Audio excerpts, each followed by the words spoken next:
here are the tips. Here are this kind of the final thing I'm going to leave you with. These are tips. You need to negotiate for these things, right? So if these things are not happening in your relationships with your spouse, with your coworkers, your kids, whatever context it is in, where you know your needs are not getting met, where you're feeling dissatisfied, it's taking these tips and figuring out how to negotiate for some of them, right? Or how to talk about them and talk about this is what you need, right?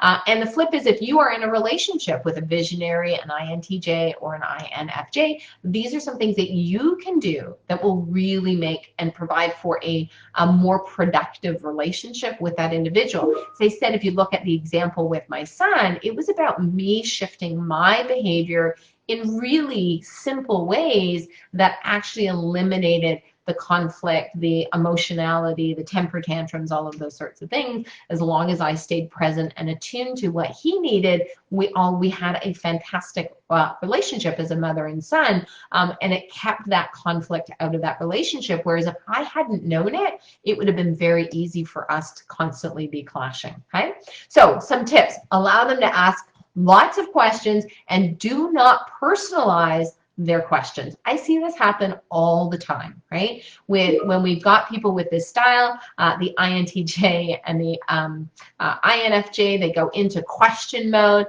because sometimes they're asking questions behind questions, or they're asking questions because they're thinking something and they don't want to come out with it directly. But just let them ask their questions. They will keep asking questions until they can be perceptive, until they can see what they need to see and it all fits together, and just stay in it with them. Give them the information. It's not an attack. It's not a criticism. It's not because you've done something wrong. It's because it hasn't quite gelled in their mind and their need to be perceptive is being frustrated.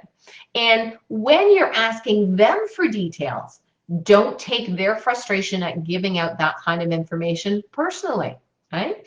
I mean, like, no, sometimes you ask a question and it's like it's like a high level say, okay, well, when, can you give me more details? And I'll even say that, with my son, with some of my clients, when they go into that place, it's like, okay, I need more information. You need to give me more details behind that. That's not enough for me. And they have to shift. And I know this because, as a performer, as an ENTP, we're having to go into a different part of our brain that is less developed for us. It's not our predominant. So it's literally like I always feel it's like we're swinging around. And so it's a little bit harder. It's awkward, right? And so don't take their frustration and giving those details personally, because again, it's not about you. It's about them. It's about their brain, how their brain is wired, what comes easily, what comes challenging for them. The other thing is to refrain from criticizing their lack of attention to detail or their mundane mistakes that they will make, right? Or they're misplacing things, or they're locking keys in the car, or they're, sort of, you get the idea here, right? They're often dyslexic, but again, because they're always up in their heads, they're often disconnected from some of those physical experiences, and therefore the attention to detail can go on it.